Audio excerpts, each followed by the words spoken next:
Hello, good morning, dear students. We are going to discussing chapter number 2 of ancient history, kings, farmers and towns, early states and economy. And students, आप पहले वाली video को भी जरूर देखना. And in the last session we have completed 7 points. And now start point number 8, limitation of inscriptional evidence. Inscriptional evidence की limitation क्या है? अभिलेख साक्ष्य की सीमा. However, it is probably evident that there are limits to what epigraphy can reveal. Sometimes there are technical limitations or inscriptions may be damaged or letters missing. अब आपको ये तो पता चल ही गया होगा कि जो भी इंस्क्रिप्शन से हमें जानकारी प्राप्त होती है उनकी सीमा होती है, एक निश्चित सीमा होती है. एंड कभी कभी इसकी टेक्निकल लिमिटेशन भी होती है. एंड इसके साथ ही जो अभिलेख हैं वो नष्ट भी हो सकते हैं, जिनसे जो लेटर्स है वो लुप्त हो जाते हैं, मिसिंग हो जाते हैं. Besides it is not always easy to be sure about that exact meaning of the words used in inscriptions. इसके अलावा इंस्क्रिप्शंस के वर्ड्स को वास्तविक अर्थ के बारे में पूर्ण रूप से ज्ञान हो पाना हमेशा इजी नहीं होता, बिकॉज कुछ अर्थ किसी विशेष स्थान या फिर टाइम से संबंधित होते हैं. And next, although several thousand inscriptions have been discovered, not all have been deciphered, published and translated. यद्यपि several thousand inscriptions प्राप्त हुए हैं, बट सभी के अर्थ नहीं निकाले जा सके, या फिर इनको पब्लिश नहीं किया गया, या फिर इनको ट्रांसलेटेड किया गया है. यद्यपि कई हजार अभिलेख प्राप्त हुए हैं, लेकिन सभी के अर्थ नहीं निकाले जा सके हैं, या फिर उनको प्रकाशित किए गए हैं या उनके अनुवाद किए गए हैं. बिकॉज़ जो इंस्क्रिप्शंस है वो बहुत ज़्यादा मात्रा में मिले हैं, तो इनको पब्लिश करवाना या फिर इनको ट्रांसलेटेड करवाना इतना इजी नहीं था. And epigraphy alone does not provide a full understanding of political and economic history. Also, historians often question both old and new evidence. अर्थात पॉलिटिकल या इकोनॉमिक्स हिस्ट्री का पूर्ण ज्ञान मात्र अभिलेख शास्त्र से ही नहीं मिलता है. इसके साथ ही हिस्टोरियंस है वो ओल्ड एंड न्यू एविडेंस दोनों प्रकार के एविडेंस पर आशंका व्यक्त करते हैं. एंड स्टूडेंट्स, नेक्स्ट आपके चैप्टर में 2 टाइमलाइन दी हुई है, उसको भी डिस्कस करते हैं, जो मोस्ट इम्पॉर्टेंट है. टाइमलाइन से भी क्वेश्चन पुट किए जाते हैं. And first of all timeline 2 को डिस्कस करते हैं, मेजर एडवांस्ड इन एपिग्राफी. अभिलेख शास्त्र के क्षेत्र में मेजर एडवांसेस क्या क्या हुए थे? 18th सेंचुरी में देखें तो 1784 में founding of the Asiatic Society Bengal Asiatic Society का गठन किया गया था 1784 में. एंड नेक्स्ट 19th सेंचुरी में क्या क्या मेजर एडवांस हुए थे? 1810 के दशक में अगर हम देखें तो Collins Mackenzie collects over 8000 inscriptions in Sanskrit and Dravidian language. 1810 के दशक में कॉलिन मैकेंजी ने संस्कृत और तमिल भाषा के 8000 इंस्क्रिप्शंस को इकट्ठा किया था. And next 1838 decipherment of Ashoka Brahmi by James Prinsep.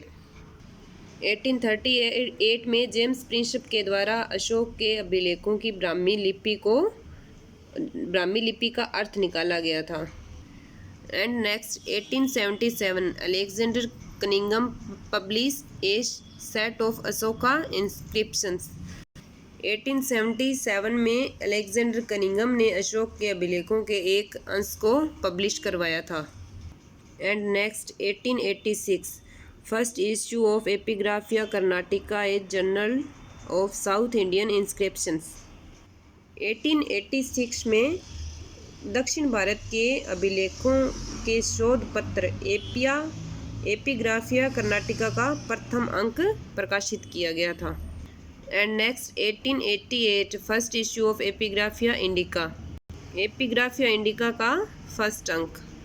And the writer of Indica Megasthenes. And next 20th century 1965 to 1966. DC Sircar published Indian epigraphy and Indian epigraphical glossary. 1965 to 1966 में DC सरकार ने इंडियन एपिग्राफी या Indian epigraphical glossary प्रकाशित की थी. So student, we have completed timeline 2 and now discuss timeline first. Major political and economic developments. प्रमुख राजनीतिक और आर्थिक विकास. इस टाइम पीरियड में क्या क्या पॉलिटिकल एंड इकोनॉमिक डेवलपमेंट हुए थे, इसके बारे में जानते हैं. 6002 to 500 BCE. इस टाइम पीरियड में क्या क्या डेवलपमेंट हुए थे. Paddy transplantation, urbanization in the Ganga valley, mahajanapada punch marked coins. धान की रोपाई एंड गंगा घाटी में नगरीकरण हो गया. महाजनपद का उदय हुआ था या पंच मार्केट कॉइन्स है वो इसी टाइम पीरियड में मिले थे. And next 500 to 400 BC. Rulers of Magadha consolidate power. Magadha के शासकों की सत्ता पर पकड़. And next 327 to 325 BCE. Invasion of Alexander of Macedon. सिकंदर का आक्रमण. एंड जो इंडिका का राइटर था मैग्स्थनीज, वो मैसिडोनिया का ही राजदूत था अलेक्जेंडर कनिंगम का. सिकंदर का राजदूत था जो बाद में चंद्रगुप्त मौर्य का राजदूत बन गया था. And next 321 BC. Accession of Chandragupta Maurya. Chandragupta Maurya का राज्यारोहण. एंड नेक्स्ट 272 या फिर 2682 to 231 BC. Reign of Ashoka. Ashoka का टाइम पीरियड माना जाता है 272 से 231 BCE. And next 185 BC. End of the Maurya empire. Maurya साम्राज्य का अंत. तो बच्चों, मौर्य साम्राज्य का टाइम पीरियड माना जाता है 321 BCE to 185 BCE. And next 200 to 100 BCE. Indo Greek rule in the north west. Chola, Chera and Pandya in south India. Satavahanas in the Deccan. South India में शक शासन दक्षिण में हो गए चोल, चेर व पांड्या, या फिर दक्कन में सातवान शासक का राज्य स्थापित हो गया था. And next 100 BC to 200 CE. Sakas ruler in the north west. Roman trade gold coins. Shaka people from central Asia. North west में जो शक थे वो मध्य एशिया के निवासी थे. इसी टाइम पीरियड में रोमन ट्रेड और गोल्ड कॉइन्स मिलने भी शुरू हो गए थे. And next 320 CE. Beginning of गुप्त रूल. गुप्त साम्राज्य का आरंभ. गुप्त साम्राज्य का टाइम पीरियड शुरू होता है 320 CE. और इसमें सबसे पावरफुल जो शासक था वो था समुद्रगुप्त. समुद्रगुप्त का टाइम पीरियड है 335 to 375 CE.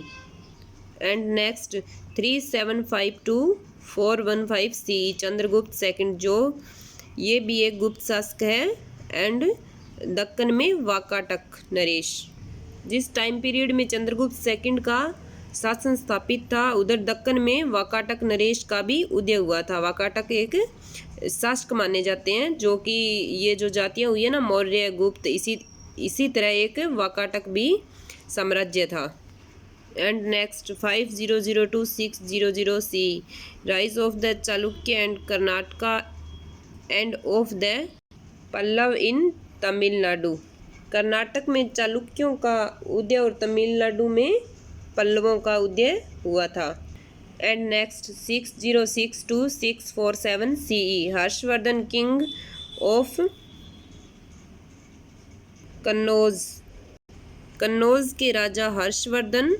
Chinese pilgrim Hiuen Tsang comes in search of Buddhist text. And इसी टाइम पीरियड में एक चीनी यात्री ह्वेनसांग आया था और उन्होंने बौद्ध ग्रंथों को सर्च किया था। And next 712, Arabs conquer Sindh, अरबों की सिंध विजय। बच्चों अपन ने टाइमलाइन को भी डिस्कस कर लिया है।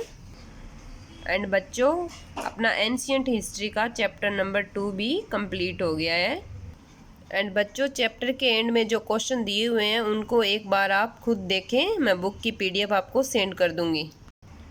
एंड बच्चों आज के लिए इतना ही। अगर आपको सेशन पसंद आए तो लाइक करें एंड चैनल को सब्सक्राइब करें। Thank you.